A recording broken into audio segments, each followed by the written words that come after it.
Raven by Edgar Allan Poe. Once upon a midnight dreary, while I pondered, weak and weary, over many a quaint and curious volume of forgotten lore, while I nodded, nearly napping, suddenly there came a tapping, as of someone gently rapping at my chamber door. "'Tis some visitor," I muttered, tapping at my chamber door. "Only this, and nothing more."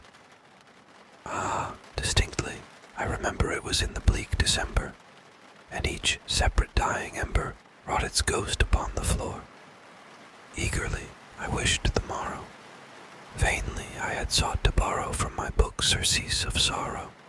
Sorrow for the lost Lenore, for the rare and radiant maiden whom the angels name Lenore, nameless here forevermore.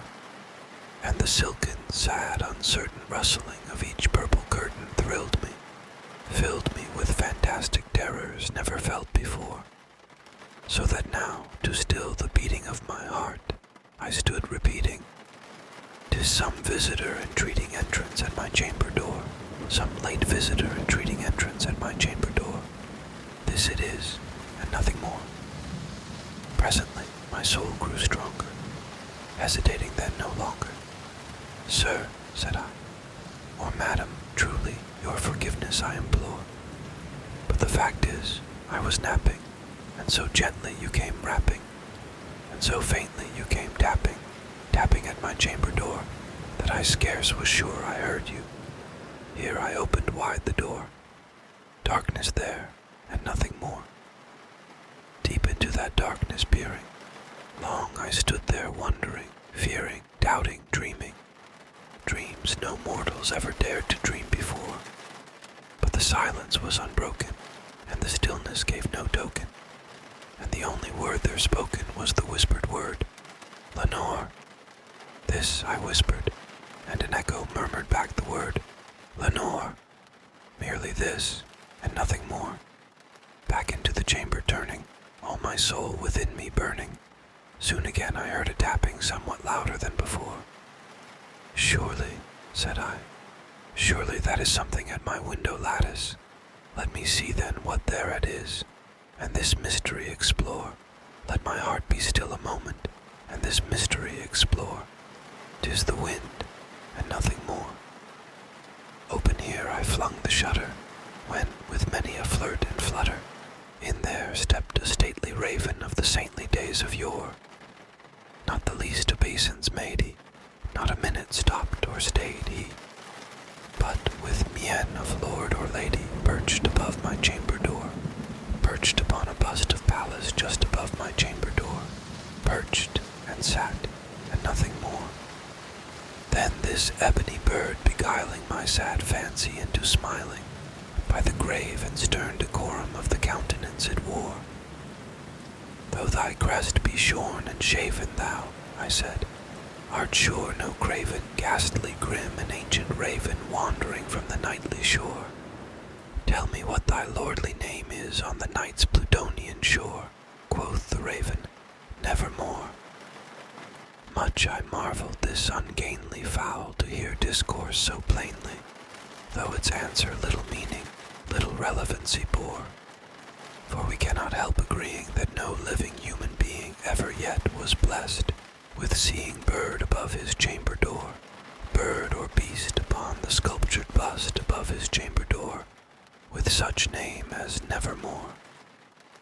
But the raven, sitting lonely on the placid bust, spoke only that one word, as if his soul in that one word he did outpour.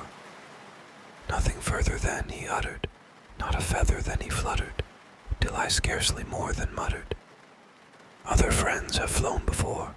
On the morrow he will leave me, as my hopes have flown before." Then the bird said, "Nevermore," startled at the stillness broken by reply so aptly spoken. "Doubtless," said I, "what it utters is its only stock and store, caught from some unhappy master, whom unmerciful disaster followed fast, and followed faster till his songs one burden bore, till the dirges of his hope that melancholy burden bore of never, nevermore." But the raven still beguiling all my fancy into smiling, straight I wheeled a cushioned seat in front of bird and bust and door. Then upon the velvet sinking, I betook myself to linking fancy unto fancy, thinking what this ominous bird of yore, what this grim, ungainly, ghastly, gaunt, and ominous bird of yore meant in croaking nevermore. This I sat engaged in guessing, but no syllable expressing to the fowl whose fiery eyes now burned into my bosom's core. This and more I sat divining, with my head at ease reclining on the cushion's velvet lining that the lamplight gloated o'er, but whose velvet violet lining with the lamplight gloating o'er she shall press, nevermore. Then methought the air grew denser, perfumed from an unseen censer, swung by seraphim whose footfalls tinkled on the tufted floor. Wretch, I cried, thy God hath lent thee, by these angels he hath sent thee respite and nepenthe from thy memories of Lenore. Quaff, oh quaff this kind nepenthe, and forget this lost Lenore, quoth the raven, nevermore. Prophet, said I, thing of evil, prophet still, if bird or devil, whether tempter sent, or whether tempest tossed thee here ashore, desolate yet all undaunted on this desert land enchanted, on this home by horror haunted, tell me truly, I implore, is there balm in Gilead? Tell me, I implore, quoth the raven, nevermore. Prophet, said I, thing of evil, prophet still, if bird or devil, by that heaven that bends above us, by that God we both adore, tell this soul with sorrow laden, if, within the distant Aidenn, it shall clasp a sainted maiden whom the angels name Lenore, clasp a rare and radiant maiden whom the angels name Lenore. Quoth the raven, nevermore. Be that word our sign in parting, bird or fiend, I shrieked upstarting, get thee back into the tempest and the night's Plutonian shore. Leave no black plume as a token of that lie thy soul hath spoken. Leave my loneliness unbroken, quit the bust above my door. Take thy beak from out my heart, and take thy form from off my door. Quoth the raven, nevermore. And the raven, never flitting, still is sitting on the pallid bust of Pallas just above my chamber door.